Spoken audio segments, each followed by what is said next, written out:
The vampire's hand was wrapped around my throat when I realized I was going to die protecting a monster.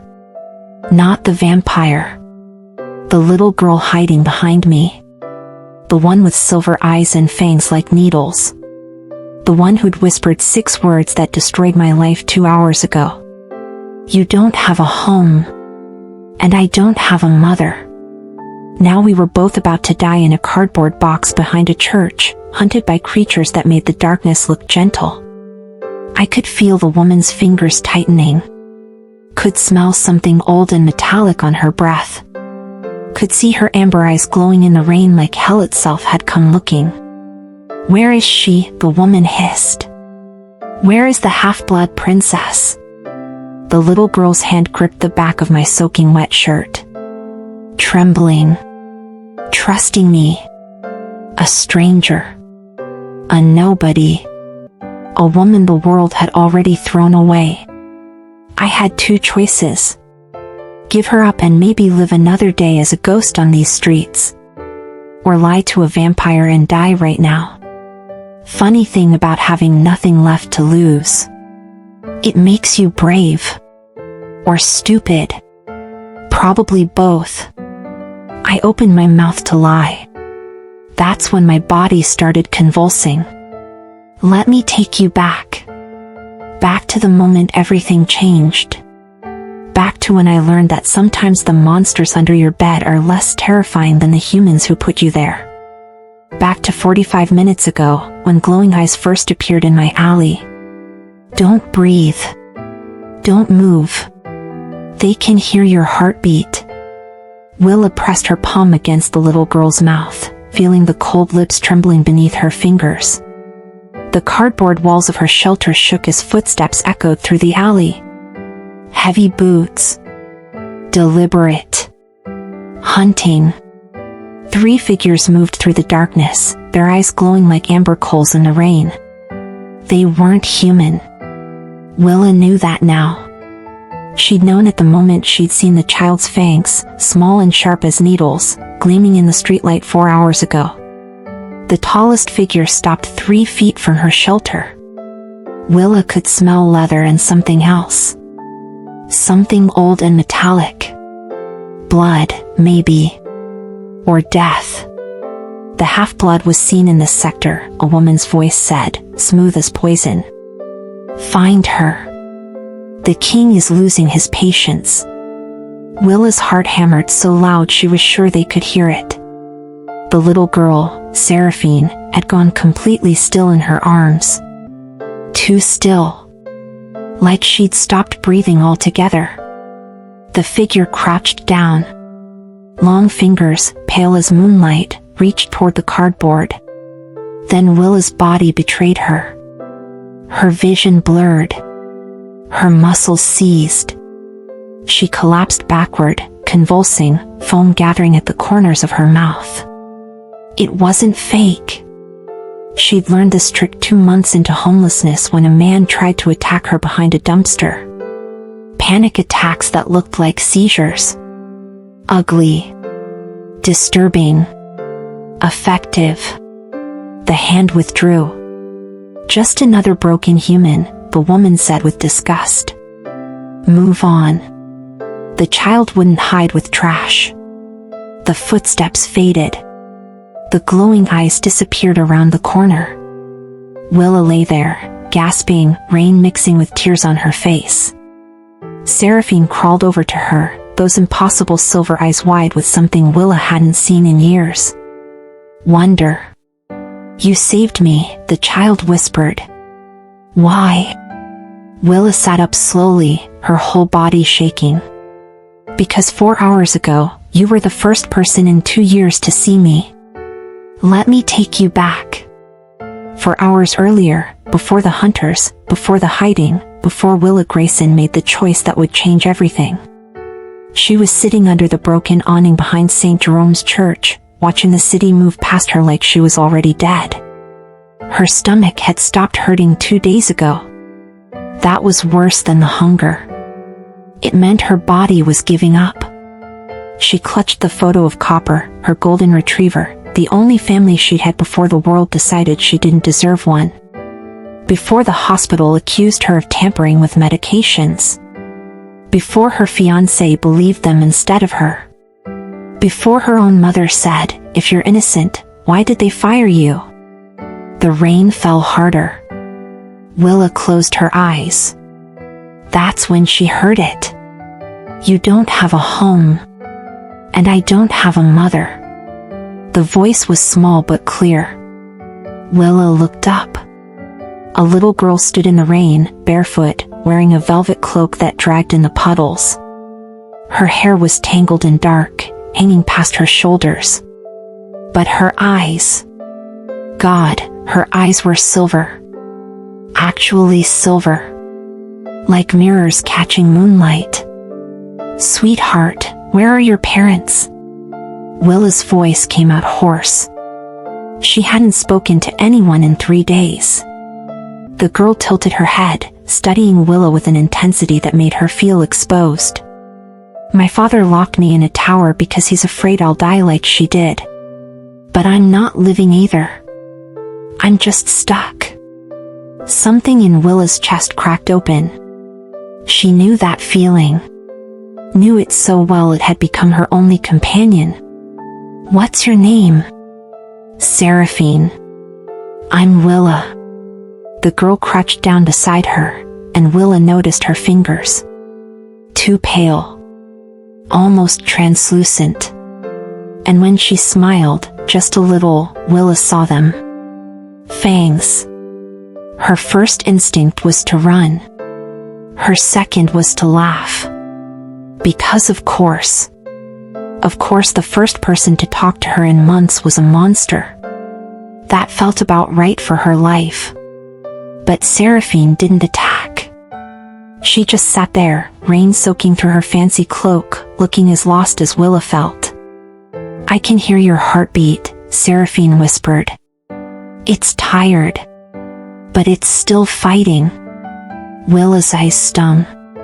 No one had noticed her in so long. No one had looked close enough to see she was still fighting. "And I can see you're scared," Willa said gently, maternal instinct overriding common sense. "But you're brave enough to be here." Seraphine reached out. Her hand was cold when it wrapped around Willa's, but the grip was desperate. Human. Real. "I'm starving," the girl admitted, shame flooding her voice. "I haven't eaten in 3 days. I ran away and I don't know how to hunt and I refuse to hurt people who don't deserve it and I'm so tired." Willa understood tired. She pulled out the piece of bread she'd been saving, her only food. "Here." Seraphine stared at it. "You need this." "So do you." "I can't eat bread. I need..." She stopped, looked away. "Blood," Willa finished. Seraphine nodded miserably. And Willa did something insane. She picked up a piece of broken glass from the ground. "Wait, what are you doing?" Seraphine grabbed her wrist. "You said you were starving. I can't take from you. My mother taught me never to take from the broken. Only the cruel." Willa smiled sadly.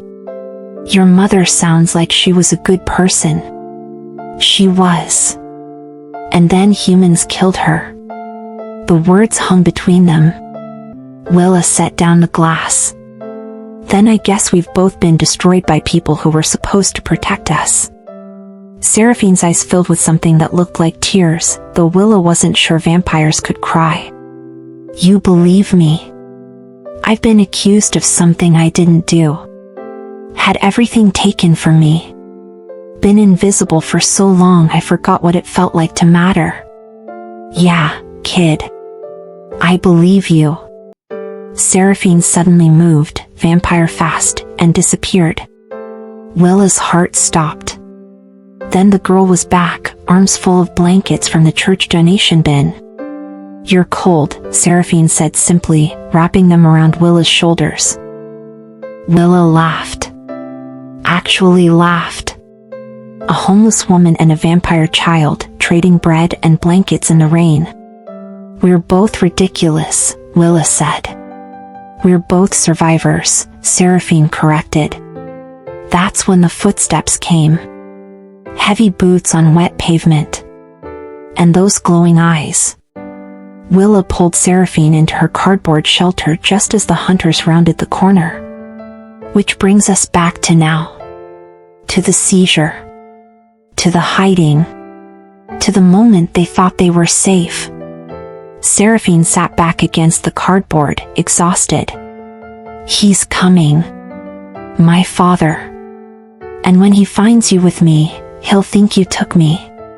He kills people who take things from him. Willa's pulse quickened. What did he lose?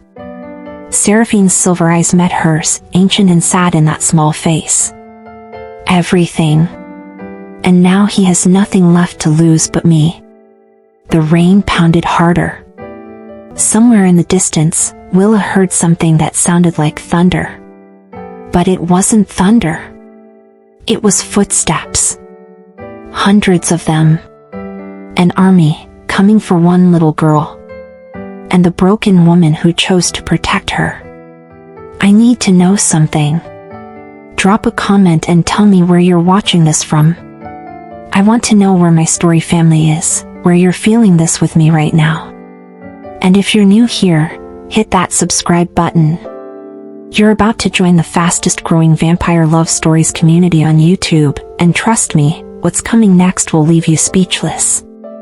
We've got so much planned for you. You're special. Don't miss it. The marble cracked beneath Kaelin Thorne's fist. He stood in his throne room, surrounded by shattered furniture and terrified council members who knew better than to speak. The vampire king was unraveling, and when kings unraveled, people died. Tell me again, his voice was quiet, which was worse than screaming. My daughter has been gone for 6 hours, and your best intelligence is that she was seen near a homeless encampment? Drusilla, his second in command, stepped forward. Beautiful and lethal, she'd served Kaelin for 3 centuries. She knew his moods better than anyone. Right now, she knew he was seconds from massacre. We found her scent near the East End. Mixed with a human's. Female. Unwashed. The trail leads to St. Jerome's Church. Kaelin's eyes glowed crimson. A human has my daughter. It appears she approached the human willingly, my king. He moved so fast Drusilla didn't see it coming. One moment he was across the room. The next, his hand was around her throat, lifting her off the ground. My daughter does not approach humans willingly. I taught her better than that. Drusilla didn't struggle. Perhaps she's more like her mother than you thought. The words hit harder than any weapon. Kaelin released her, turned away. Isolde. His wife had loved humans once. Had died trying to make peace with them. And he'd spent 3 years teaching their daughter to hate what killed her mother. What if Seraphine didn't hate them? What if she'd been listening to Isolde's voice instead of his all along? Find the human she was with, Kaelin said coldly. Bring them both to me. Alive. I'll decide their fate myself. Drusilla bowed and left, a smile playing at her lips. She lived for the hunt. Across the city, in the catacombs beneath St. Jerome's Church, Willa was making a terrible mistake. Seraphine was dying. The girl had collapsed an hour after the hunters left, her small body shaking violently. Her skin had gone from pale to gray. Her silver eyes were dimming. What's happening to you? Willa cradled her, terrified. My body is half human, Seraphine gasped. It needs blood to survive. I've gone too long. I thought I could make it, but I can't. She was 9 years old and she was dying, and Willa had spent 5 years as a pediatric nurse. She knew what dying children looked like. She'd held too many of them. Not again. Not this one.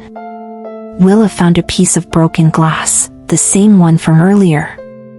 This time Seraphine was too weak to stop her. She dragged the glass across her palm. Blood welled up, dark and red in the dim light. Drink. No, please, I'll hurt you. You'll die. And I've watched too many people die. Drink, Seraphine. That's an order. Something in Willa's voice, that nurse voice, that mother voice she thought she'd lost, made Seraphine obey. The girl's mouth latched onto Willa's palm. And everything changed. The moment Seraphine's fangs pierced her skin, Willa felt it. A rush of cold fire through her veins, spreading from her hand to her heart. Images flooded her mind. A woman with silver eyes, beautiful and dying, whispering protect her. A tower room filled with books and loneliness. A little girl crying herself to sleep every night, calling for a mother who would never answer. Seraphine's memories. Willa was seeing Seraphine's memories. The girl pulled back suddenly, gasping. Her eyes were wide with shock. What did you do? Seraphine whispered. What did you do? I gave you blood. That's all. You needed. No. You created a tether. I can feel everything. Your pain. Your betrayal. The hospital. The man you loved who left you. The mother who disowned you. The dog you had to give away. I can feel all of it. Willa stared at her bleeding palm. The blood was glowing. Actually glowing, faint silver light pulsing with her heartbeat. What's a tether?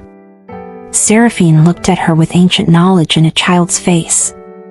When someone offers blood willingly, without compulsion, without fear, it creates a bond. In my world, it means family. Forever family. You're tied to me now. And I'm tied to you. I don't understand. It means I know the truth. Seraphine's voice broke. You didn't do what they said you did. At the hospital. You tried to save a child and they blamed you. You were innocent. You've been innocent this whole time and no one believed you. Willa's breath caught. For 2 years, she'd screamed her innocence into a void. For 2 years, no one had listened. And now this vampire child, this impossible creature, believed her without question because she could feel the truth in Willa's blood. She started crying. Deep, wrenching sobs she'd been holding back for months. Seraphine wrapped her small arms around her. The child comforting the adult. Role reversal complete. I believe you, Seraphine whispered. I'll always believe you. They sat there in the darkness, two broken souls holding each other together. Then Seraphine pulled back, her expression shifting to fear. The tether means we're family now. In my world, that's forever. My father will feel it too. He'll know I chose you. Willa wiped her eyes. Is that bad? It means he can't kill you without killing part of me. The bond won't let him. But it also means he'll never stop hunting you. You're mine now. And he doesn't share what belongs to his daughter. Willa looked at her palm. The glow was fading, but she could still feel it. A warmth she hadn't felt in years. Connection. Purpose. Family. Then I guess we run. Where? I don't know. But I've gotten good at hiding. They moved deeper into the catacombs, ancient tunnels that ran beneath the old part of Ashford. Willa had explored them during her first weeks of homelessness, mapping routes in case she ever needed to disappear completely. Looked like that time had come. They'd been walking for 20 minutes when Seraphine stopped. Do you hear that? Willa listened. Footsteps. Behind them. Getting closer. A voice echoed through the stone tunnels. Elegant. Female. Amused. I can smell the tether from here. Fresh and bright and foolish. The half-blood has bonded with a human. How deliciously tragic. Drusilla. Seraphine grabbed Willa's hand. Run. They ran through the catacombs, Willa's lungs burning, Seraphine pulling her forward with supernatural strength. They burst through an old service door and found themselves in the subway tunnels, the ones that had been abandoned after the flood 10 years ago. Willa risked a glance back. Drusilla stood in the doorway, backlit by torchlight from the catacombs. Her eyes glowed amber in the darkness. She smiled, showing fangs much longer than Seraphine's. Run, little mortal. The king loves a chase. And when he catches you, well... She laughed. I do hope you said goodbye to the sun. Willa and Seraphine ran into the darkness of the subway tunnels, the sound of Drusilla's laughter following them like a curse. If you're feeling this as much as I am, smash that like button right now. And I need you to comment below, would you risk everything for a child that isn't yours? Tell me the truth. And if you haven't subscribed yet, do it now. Join us. This family. This community. Because what's coming next is going to break you in the best way possible. Kaylin found it in the corner of the church basement, half buried in dust and debris. A photograph. He picked it up carefully, his ancient fingers trembling in a way they hadn't trembled in centuries. The photo showed a woman with kind eyes and tired smile, her arms wrapped around a golden retriever. She was wearing scrubs. And clipped to her shirt pocket was a hospital badge. St. Vincent Hospital. Willa Grayson, RN. The world stopped. He knew this face. He knew this woman. Kaylin's mind raced back 2 years, to a report that had crossed his desk and been filed away as unimportant. A human nurse at St. Vincent Hospital had tried to save Elder Vane's grandson after the half-blood child was brought to the emergency room with severe burns. She discovered the child had been deliberately exposed to sunlight by hospital staff working with vampire hunters. When she'd reported it, she'd been framed for medication tampering. Destroyed. Discarded. His spies had noted it. A human nurse who showed mercy to one of their kind.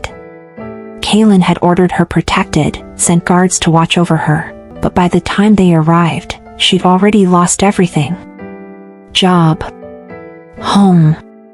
Family. She'd disappeared into the streets before his people could reach her. And he'd been too consumed by grief over his soul to follow up. Too broken to care about one human woman who'd tried to do the right thing. Now that woman had his daughter. Not as a kidnapper. As a protector. The realization hit him like silver through the heart. Seraphine hadn't been taken. She'd found the one person in this entire city who understood what it meant to be punished for showing mercy. Rage and shame warred in his chest. He'd been wrong. But Kaylin Thorne didn't admit mistakes. He was a king. Kings didn't apologize. Even when they should. He crushed the photo in his fist, then carefully smoothed it out again. Stared at Willa's face. Saw the same loneliness in her eyes that he saw in his daughter's. Drusilla's voice crackled through his communication device. My king, we've tracked them to the old subway tunnels. The human is protecting the half-blood. Should I eliminate her? No. The word came out harder than he intended. Bring them both to me. Unharmed. That's an order. Silence on the other end. Then, as you wish. Kaylin pocketed the photo and walked out into the rain, his mind a storm worse than the weather. In the abandoned subway station, Willa was learning things she wished she didn't know. They'd found a relatively dry corner behind an old maintenance room. Seraphine sat cross-legged on a piece of cardboard, her silver eyes reflecting the dim emergency lights that somehow still worked down here. "Tell me about your world," Willa said. "If I'm tied to you now, I need to understand what that means." Seraphine nodded. "We're called the Nightborn. We've existed alongside humans for thousands of years. There's a council that governs us, keeps us hidden, maintains the balance. And your father runs this council? He is the council. He's the oldest, the strongest. When my mother was alive, she balanced him. She believed humans and vampires could coexist peacefully. She was working on a treaty." Willa leaned forward. "What happened to her?" Pain flickered across Seraphine's young face. 3 years ago, she met with vampire hunters to negotiate peace. They killed her. Ambushed her during a truce meeting. My father found her body at dawn. Oh, sweetheart. He changed after that. Became cold. Angry. He locked me away because he said the world was too dangerous. But really, he just couldn't look at me without seeing her." Willa's heart broke. She knew that kind of grief. The kind that turned love into a cage. "My mother died trying to build a bridge between two worlds," Seraphine continued. "And I've been locked in a tower ever since." "What about you? What did you lose?" Willa told her. About the half-vampire child she tried to save. About discovering he'd been deliberately burned by staff members working with hunters. About reporting it and being framed. About losing everything in a single week. "We both lost everything trying to bridge two worlds," Seraphine said quietly. "Yeah, I guess we did." They sat in silence for a moment. Then Willa noticed something strange. She could see her reflection in a puddle of water near the wall. Tired. Dirty. But still her. Seraphine had no reflection at all. "You're looking at the water," Seraphine said. "You don't have a reflection. Vampires don't. We're caught between life and death." "Not quite either. Not fully both."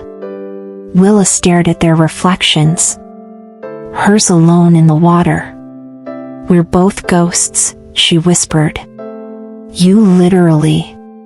Me figuratively.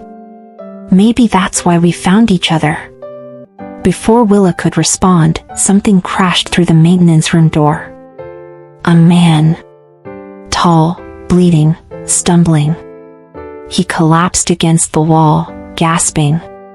His shirt was soaked with blood, and his face was twisted in pain. His eyes glowed amber, but faintly, like dying coals. "Vampire."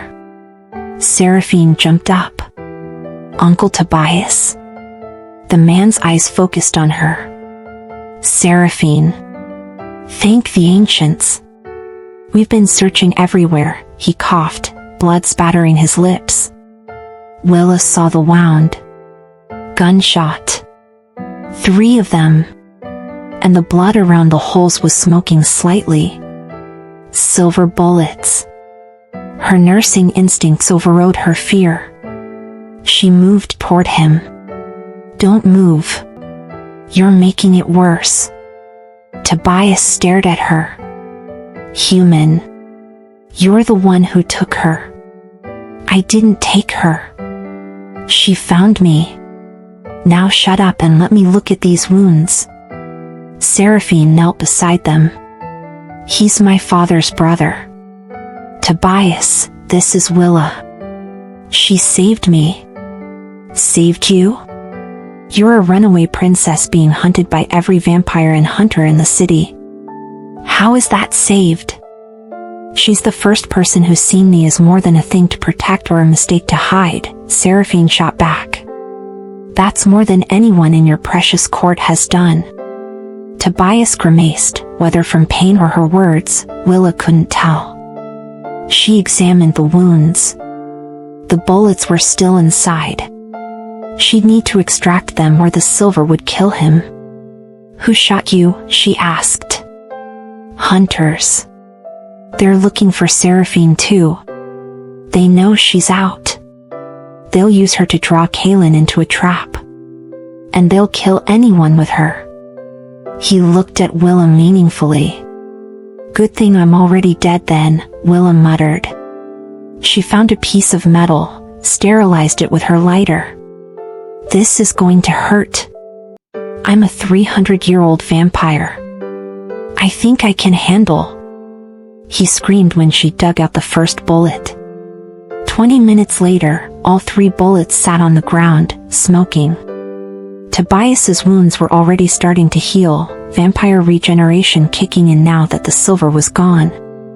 He stared at Willa with something like shock. "You saved me."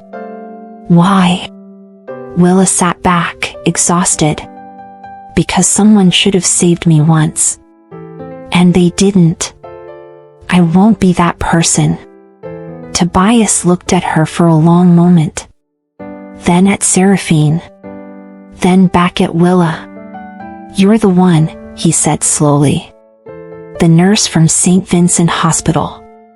The one who tried to save Elder Vane's grandson." Willa froze. "How do you know about that?" "Because my king has been searching for you for 2 years." Tobias sat up, wincing. "You disappeared before we could find you. Before we could protect you." "Protect me? Why would your king protect me?" "Because you're the only human he ever ordered protected. After what you did, after you tried to save one of ours, he sent guards to watch over you. But you were already gone. Vanished into the streets."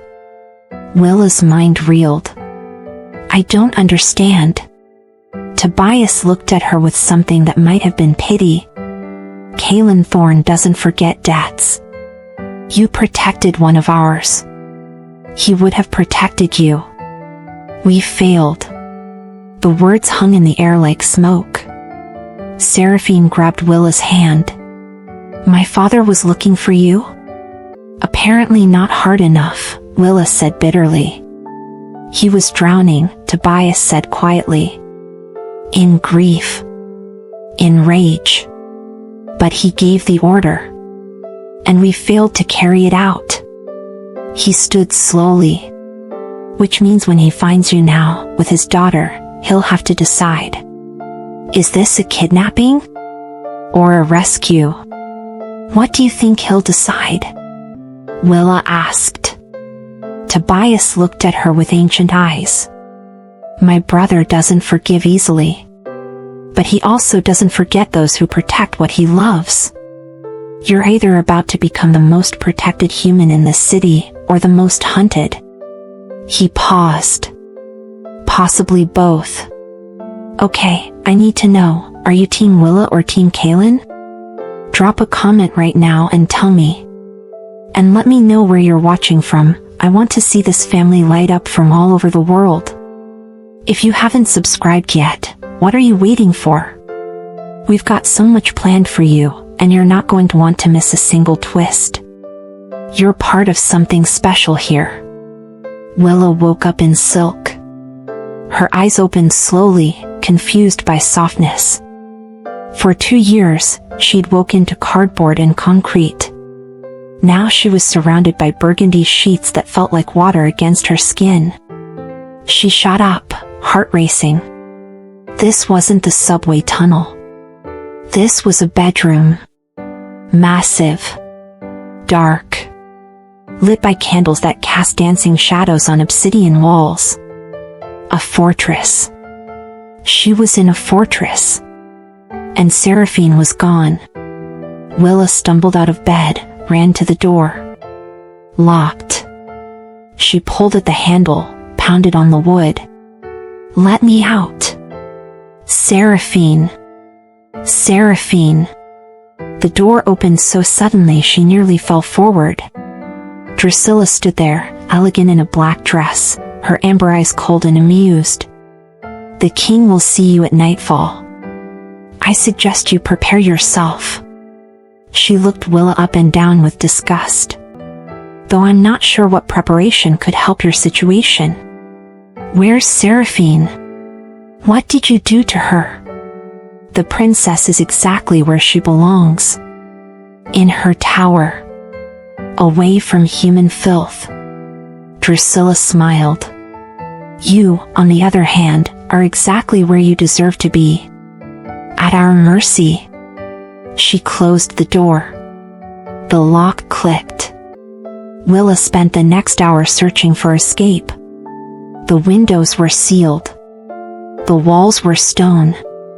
There was a bathroom attached, filled with luxuries she hadn't seen in years. Clean water. Soap.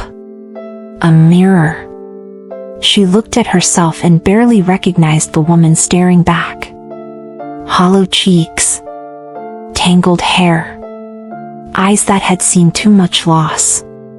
How had she gotten here? Tobias. He must have brought them while she slept. Betrayed by the vampires she saved. When the door opened again, 2 guards entered. Silent. Massive.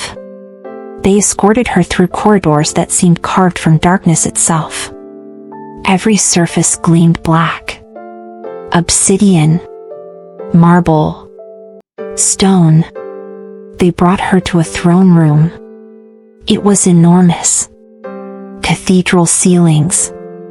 Stained glass windows showing scenes of battles between vampires and humans. And at the far end, sitting on a throne that looked like it was made from shadows and bones, was him. Kalen Thorne. The Vampire King. He was younger than she expected. Maybe 30 in appearance, though his eyes were ancient. Devastatingly beautiful in the way dangerous things are. Dark hair. Sharp features. And eyes that glowed crimson in the candlelight. He stood as she entered. Moved down the steps of his throne with predatory grace. "You stole my daughter." His voice was quiet. Controlled. Terrifying. Willa's fear turned to anger. She was dying on the street. "Where were you?" The throne room went silent. Even the guards seemed to stop breathing. Kalen moved faster than her eyes could track. One moment he was 20 feet away. The next he was inches from her face. "You dare question me? I dare tell you the truth. Your daughter was starving. Alone. Scared. While you locked her in a tower and called it protection." Something flickered in his eyes. Rage. Pain. Both. He circled her slowly, like a predator deciding where to bite first. "You bonded with her. Do you understand what you've done? I saved her life. You've tied your mortal existence to an immortal child. When you die in 40 years, she'll feel it. Every moment of your death. Every second of your decay. You've cursed her with the promise of loss." The words hit Willa like a physical blow. She hadn't thought about that. Hadn't considered the future. She'd only seen a dying child and reacted. "Humans are selfish," Kalen continued, his voice like ice. "Even the merciful ones. You saved her for yourself. To feel important. To matter. That's not true. Isn't it?" Willa's throat tightened. Was he right? Had she bonded with Seraphine because she was lonely? Because she needed someone to need her? Before she could answer, the throne room doors burst open.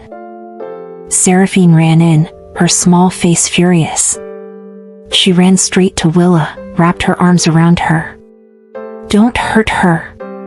Kalen's expression shifted. Something softer. More broken. "Seraphine. Come here. Away from her." "No. That's not a request. And I'm not a possession. Seraphine's silver eyes blazed. You locked me in a tower and called it love. She gave me a choice and called it family. I choose her. The words seemed to physically wound Kalen. He stepped back. You would choose a human over your own father? I would choose someone who sees me over someone who hides me. Guards moved forward to separate them. Seraphine held Willa tighter. Kalen raised his hand. The guards stopped. If she matters to you, daughter, then she'll stay. His voice was hollow now. Dead. As your servant. Your attendant. Your pet. Until her mortal days end. He turned to Willa, and his eyes were empty of everything but cold resolve. You wanted a home, Willa Grayson? Congratulations. You'll never leave this fortress again. You'll serve my daughter. Tend to her needs. And when you die, you'll do it here. In the darkness. Where you belong. Seraphine was crying. Father, please. Take them both to the princess's quarters. And post guards. If the human tries to leave, break her legs. She doesn't need them to serve. As the guards pulled them away, Drusilla appeared beside Willa. Her whisper was so quiet only Willa could hear. He killed his own brother once for betraying him. Tobias won't tell you, but Kalen doesn't forgive. If you care for that child, you'll run before he uses you to control her forever. I can help you escape. Tonight. Just say the word. Willa looked at Seraphine's tear-stained face. At the little girl who'd chosen her. Who believed in her. No, Willa whispered back. I'm not leaving her. Drusilla smiled. Then you're a fool. And fools die here. That night, Willa was placed in quarters connected to Seraphine's tower room. Luxurious prison. Gilded cage. Seraphine had cried herself to sleep hours ago. Willa sat by the window, looking out at a city she'd never walk through again. She had to try. Had to see if escape was possible. The window opened to a sheer drop. Hundreds of feet. But there was a ledge. Narrow. Dangerous. She climbed out carefully, feet finding purchase on stone. She made it 3 feet before she felt him. Kalen appeared on the ledge beside her, casual as if they were standing on solid ground. Did you think I wouldn't smell your fear? Willa pressed herself against the wall. I can't stay here. You don't have a choice. There's always a choice. He moved closer. Too close. She could smell him now. Old books and winter night and something darkly sweet. You were right. There is a choice. He inhaled slowly, his face near her neck. You can serve my daughter and live. Or you can run and die. Choose. Why are you doing this? Because she chose you. And I need to understand why. Need to know what you did to make my daughter love you more than she loves me. The pain in his voice was raw. Real. Willa met his crimson eyes. I didn't do anything. I just listened. Something you apparently forgot how to do. His hand shot out, gripping her chin, tilting her face up to the moonlight. That's when he saw it. The scar on her neck. Small. Crescent-shaped. Faded but still visible. His entire body went rigid. This scar. His voice shook. Who gave you this? Willa's pulse hammered. A patient. 3 years ago. At the hospital. She had silver eyes and Kalen released her so suddenly she nearly fell. He stepped back, his face a mask of devastation. That was my wife. Isolde. She fed from you. Before she died. The world tilted. I don't understand, Willa whispered. Kaylin stared at her like she was a ghost. Like she'd risen from the grave to haunt him. She came to your hospital the night she was attacked. Dying. And you tried to save her. Willa's memory flashed. 3 years ago. A woman stumbling into the ER, covered in burns and blood. Silver eyes wide with terror. Willa had tried everything. The woman had seized. Had bitten her during a convulsion. Had whispered with her dying breath. Protect the little girl with my eyes. Promise me. Willa had promised. Never knowing who the woman was. Never understanding. Until now. I tried to save her, Willa breathed.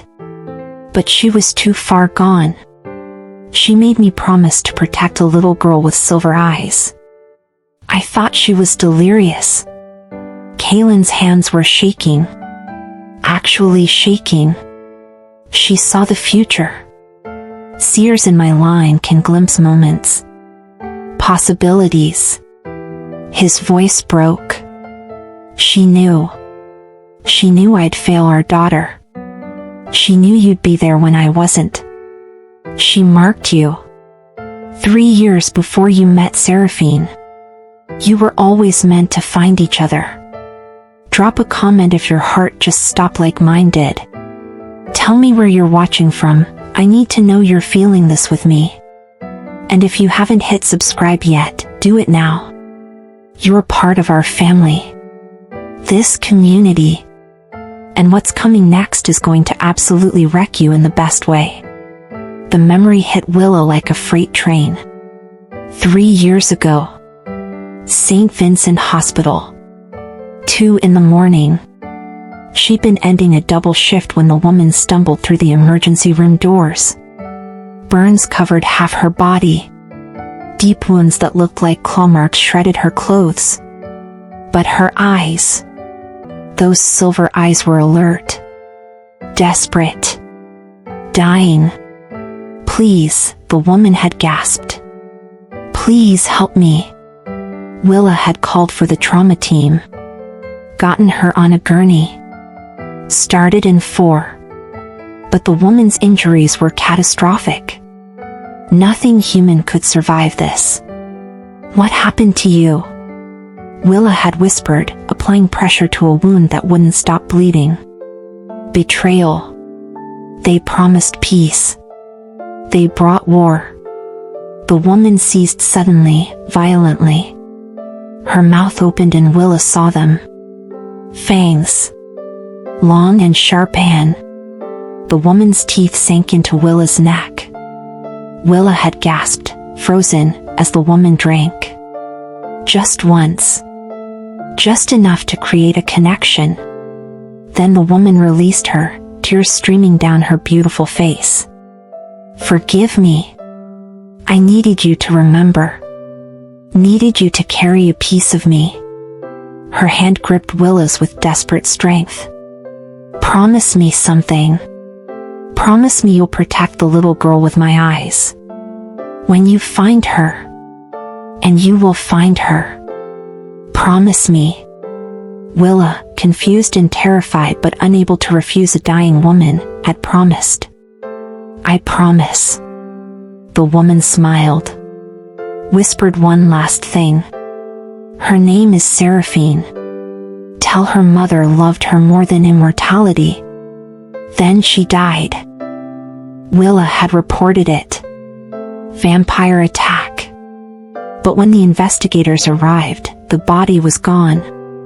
Taken by people who moved like shadows. And Willa was left with a scar and a promise she didn't understand. Until now. Standing on the sledge with Kaylin Thorne staring at her like she'd returned from the dead. She chose you, Kaylin said, his voice hollow. 3 years before you met our daughter. She gave you her blood. created a failsafe. Insurance that someone would protect Seraphine when I couldn't. I don't understand how. Isolde was a seer. Not perfect. Not all-knowing. But she could glimpse possibilities. Threads of fate. His hand reached out, hovering over the scar but not touching. She saw my grief. Saw how it would turn me into a monster. Saw our daughter trapped and alone. And she saw you. Willa's throat tightened. She saw me? A human nurse who would lose everything for showing mercy. Who would end up on the streets the same night Seraphine ran away. Who would protect our daughter not because of duty or fear, but because you understood her loneliness. Tears burned Willa's eyes. I thought I was going crazy. Kept thinking about that promise. About silver eyes. I saw Seraphine that night and something in me knew. Just knew. That was Isolde's blood magic. The tether she created with you was dormant. Waiting. The moment you met Seraphine, it activated. Made the bond between you easier. Stronger. Kaylin's voice cracked. My wife's dying act was to ensure our daughter would have what I couldn't give her. A mother. The words hung in the night air. Willa looked at him, really looked at him. Saw past the king. Past the monster. Saw a man who'd lost everything and didn't know how to live in the wreckage. You didn't fail her, Willa said quietly.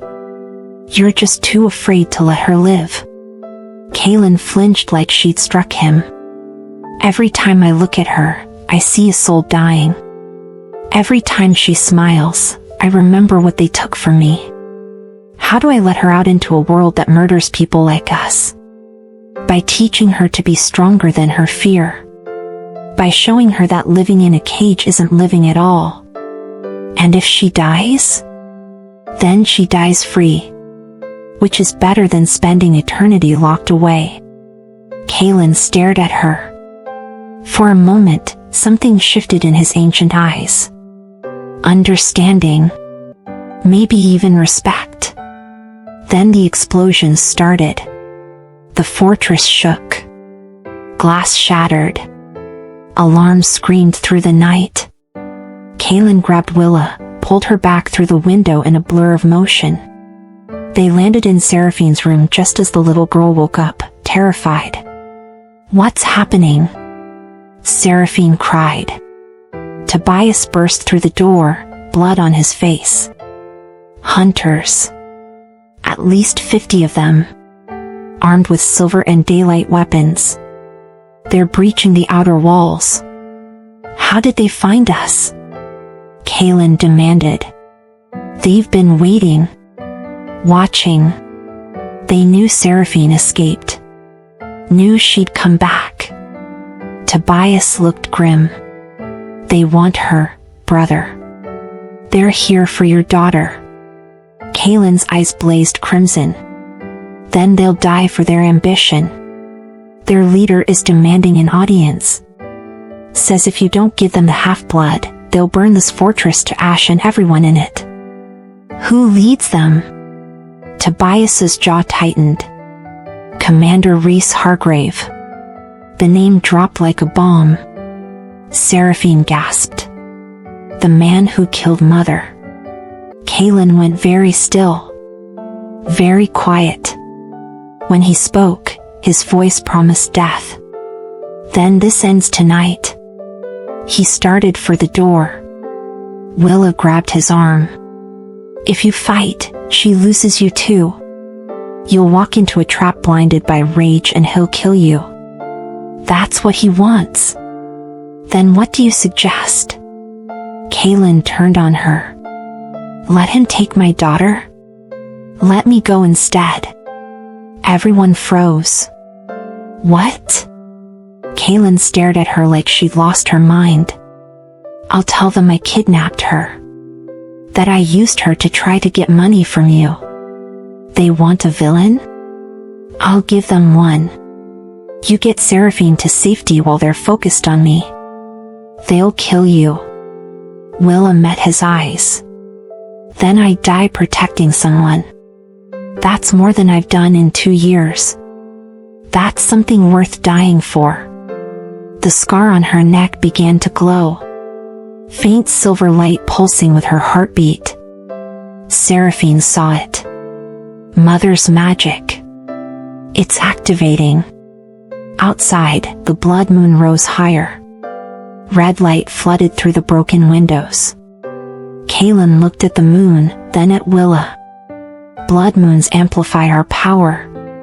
But they also amplify blood magic. If a soul's protection is activating, it means you're in danger. It means her magic recognizes the threat. The door burst open again. Drusilla stood there, but her expression had changed. Less cold. More urgent. My king, the hunters have breached the inner courtyard. They're demanding Seraphine. If we don't comply in 10 minutes, they start executing the staff. Before anyone could respond, another figure appeared behind Drusilla. Seraphine, dressed in silver armor that looked ancient. Isolde's armor. It fit her perfectly, like it had been waiting for her. I'm not a child anymore, father. Her voice was steady. Strong. And I won't hide while others die for me. She walked to Willa, took her hand. The glow from Willa's scar spread to Seraphine, connecting them with visible light. We fight together. Or we don't fight at all. Kaylin looked at them. His daughter and the human his wife had chosen. The two people who somehow carried Isolde's legacy forward. He could lock them away. Could hide them in the deepest part of the fortress. Could fight this battle alone. But Isolde had seen this moment. Had prepared for it. Had given him these two warriors because she knew he'd need them. The Vampire King made his choice. If we do this, there's no going back. He looked at Willa. You'll be marked as ours. The human who stands with vampires. They'll hunt you forever. Every hunter in this country will want you dead. Willa smiled. Actually smiled. I've been dead for 2 years. Let me finally live.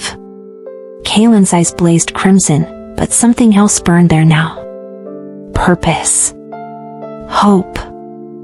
Family. Then welcome to the family, Willa Grayson. He extended his hand. She took it. Let's show them what we protect. The three of them walked toward the door. Tobias fell in beside them. Drusilla, after a moment's hesitation, joined them too. A broken family. A chosen family. A family bound by loss and love and the dying wish of a queen who saw the future. They descended the stairs together, walking toward a war that would change everything. Comment if you're ready for this war. Tell me where you're watching from. I want to see this community light up from every corner of the world. And if you haven't subscribed, do it now. What's coming next is legendary. You're part of something special here. Don't miss it. The courtyard was a killing field waiting to happen. 50 hunters stood in formation, armed with silver weapons and UV grenades. At their center stood Commander Rhys Hargrave, tall and scarred and radiating the kind of confidence that came from murdering legends. He smiled when he saw them emerge from the fortress. The Vampire King finally shows his face. And he brought his freak daughter. His eyes landed on Willa. And what's this? A pet human? How delightfully pathetic. Kaylin's power rippled outward, making the air itself feel heavy. You murdered my wife under a flag of truce. Tonight, you answer for that. Your wife was a traitor to her own kind. Trying to make peace with humans? She deserved what she got. Rhys gestured to his men. Give us the half-blood and we'll make this quick. Refuse, and we burn everything you love to ash. Willa stepped forward before anyone could stop her. You want a monster? I'm right here. I kidnapped the princess. Tried to ransom her. The vampires are innocent. Rhys laughed. Noble. Stupid. But noble. He tilted his head. Wait. I know you. Willa Grayson. The nurse we destroyed 2 years ago. You discovered our operation at St. Vincent. We framed you. Took everything from you. He grinned. And now you defend the creatures we were trying to eliminate? You really are pathetic. The words confirmed what Willa had suspected. The hospital scandal. The half-vampire child. It had all been connected. They destroyed her because she'd gotten too close to the truth. You didn't destroy me, Willa said quietly. You freed me. Freed me to become someone who chooses the right side. The right side? Rhys pulled out a silver stake.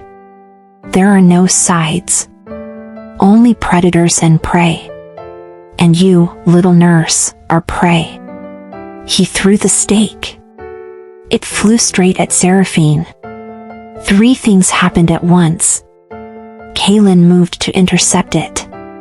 Seraphine raised her hand, trying to deflect it with her limited powers. And Willa, operating on pure instinct, threw herself in front of the child. The stake pierced her shoulder, driving deep into muscle and bone. Willa collapsed, gasping. Silver burned through her veins like liquid fire. No! Seraphine screamed, catching her. Kaylin went feral. His transformation was terrifying. His eyes blazed pure red. His fangs extended fully. His power exploded outward like a shockwave, knocking hunters off their feet. He moved through them like death itself. Faster than sight. Stronger than steel. Within seconds, half of Rhys's men were on the ground, dead or unconscious. Tobias and Drusilla joined the fight, protecting Seraphine and Willa as the battle raged. But Rhys wasn't finished. He pulled out a device. Pressed a button. Sunlight. UV floodlights activated around the courtyard, bathing everything in artificial daylight. Vampires screamed. Even Kaylin staggered, his skin beginning to smoke. Did you think I wouldn't plan for your rage? Rhys walked toward them casually. Silver for the half-blood. Sunlight for the king. And a bullet for the human who should have stayed in the gutter where she belonged. He aimed a gun at Willa's head. Seraphine stood up. The little girl who'd been locked away. The half-blood who'd been called weak. The child who carried both human and vampire blood. She stood between Willa and the gun. And something extraordinary happened. The sunlight didn't burn her. Her human half protected her vampire nature. She could stand in light that killed full-bloods. You want me? Seraphine's voice rang out clear and strong. Then face me. Stop hiding behind weapons and fight me yourself. Rhys laughed. You're a child. I'm my mother's daughter. And she died fighting cowards like you. I won't. She moved. Not vampire fast. Not human slow. Something in between. Something uniquely her own. She disarmed Rhys in 3 moves, techniques her mother had taught her in secret. Moved like water. Struck like lightning. The UV lights shattered under her assault, one by one, plunging the courtyard back into moonlight. Kaylin recovered instantly. Joined his daughter. Father and daughter fighting side by side for the first time. It was beautiful. Brutal. Perfect. Within minutes, the hunters were defeated, dead or fleeing. Reese lay on the ground, Kaylin's foot on his chest. "Any last words before I tear out your throat?" Reese spat blood. "She'll never be safe. None of you will. We'll keep coming. Forever." Willa's voice cut through, weak but steady. "Then we'll keep fighting. Forever. That's what families do." Kaylin looked back at her. At Willa bleeding on the ground, silver poisoning spreading through her veins. At his daughter standing tall in her mother's armor. At the family he thought he'd lost. He drove his hand through Reese's chest. Ended the man who'd killed Isolde. Ended 3 years of grief with one strike. Then he was beside Willa, cradling her. "Stay with me. Don't you dare leave her." Willa's vision was fading. "Tell Seraphine I kept my promise. Tell her mother would be proud. Tell her yourself." Seraphine knelt beside them, crying. "Don't leave me. You promised, Mama. You promised." The scar on Willa's neck blazed with silver light. Isolde's magic, fully activated now, fighting the poison. But it wasn't enough. Willa was human. Mortal. Dying. Kaylin had one choice. Turn her. Make her vampire. Give her immortality. Or let her go. "Please," Seraphine begged.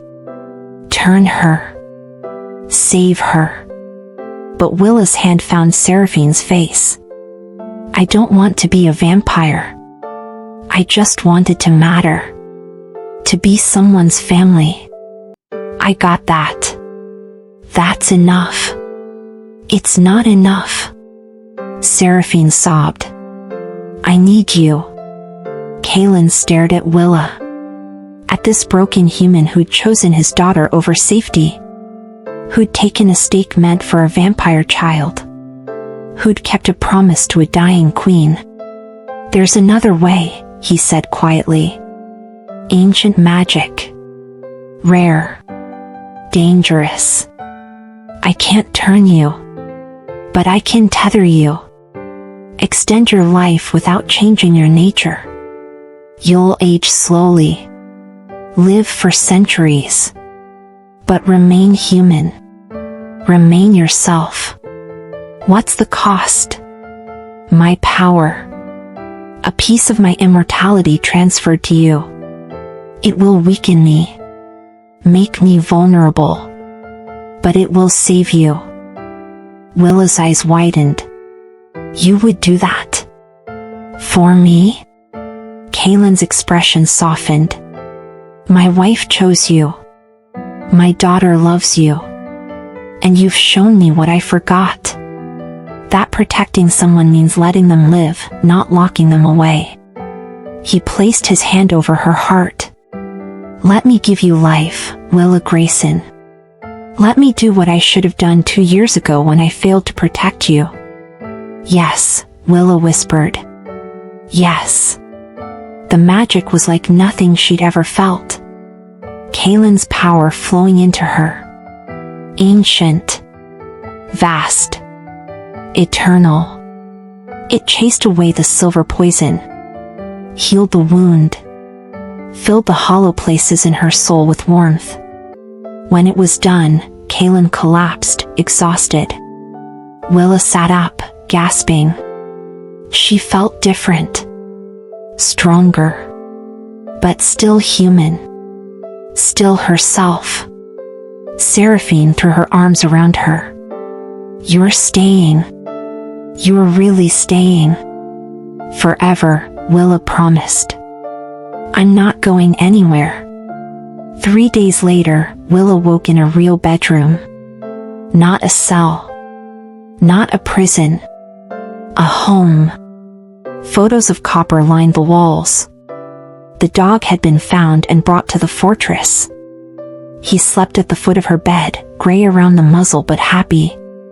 Seraphine was asleep in a chair beside her, keeping vigil like Willa had done for so many patients. Kaylin stood in the doorway. "She hasn't left you for 3 days," he said quietly. Willa smiled. "She's stubborn. Like her mother." He paused. "Like you." They looked at each other, understanding passing between them. "Thank you," Willa said. "For saving me. For trusting me. Thank you for saving her. For being what I couldn't be. For keeping Isolde's promise." "What happens now?" Kaylin stepped into the room. "Now we rebuild. The council voted this morning. You're officially Seraphine's guardian. Not a servant. Not a prisoner. Family." Willa's throat tightened. "Family. I don't know how to trust easily," Kaylin admitted. "But my wife did. And my daughter does. So I'll try. That's all any of us can do." Months passed. Willa became the teacher at a secret school for half-blood children. Kids like Seraphine who didn't fit in either world. She taught them that being different was power, not weakness. Seraphine trained to become a council diplomat, following in her mother's footsteps, working toward the peace Isolde had died trying to create. Kaylin watched them from a balcony one evening, the city spread out below. Tobias joined him. "You let a human into your heart." Kaylin smiled slightly. "No. A human let me back into mine." Below, Willa and Seraphine walked through the fortress gardens, Copper running ahead of them. "You still don't have a home," Seraphine said, echoing that first night.